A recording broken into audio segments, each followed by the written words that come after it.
Tinder wants you to swipe the vote. You can now use the popular dating app to express your political views, because I guess people didn't know they could use social media to express their political views. This is interesting. It's a partnership with Rock the Vote, kind of like back in our day with MTV. I think that's the idea. It's not the dating part. You really just are swiping with what you agree with, issues you agree with. I've seen several other apps that are doing this. There's a voter app that does the same thing. Sean Parker of Napster has a similar app called Brigade app. What do you guys think about this? Well, having not used Tinder, but knowing enough about the platform and kind of knowing how the app works, I actually think it's a pretty darn good fit. Being kind of given a number of issues and saying, yes, I agree with this, no, I don't, going through the whole list and then being, given, okay, well, this is the candidate that you obviously side with based on these data points and your selections, then great. I think that's actually a pretty great use of the platform.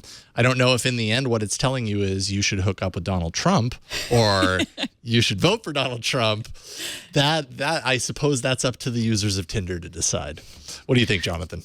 Yeah, I think it's a clever way of getting this type of information out to a broader young audience. I mean, I've certainly seen the equivalent of this on Facebook, where it's like essentially a Facebook quiz type thing to find out which of the candidates most closely matches your own personal philosophy.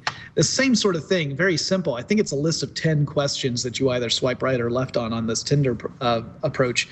But I think it's good to let people kind of get an idea of who running for president most closely represents their own personal views, and especially in a place where we don't consume as much of our news on television anymore, even going to giant news sites. I mean, that's been on the decline too. So you've got to find other ways to get that information to people so that you can then prompt them into acting and participating. And I mean, anything that gets that voter participation rate up in the United States is a good thing, in my opinion, short of allowing dead people to vote.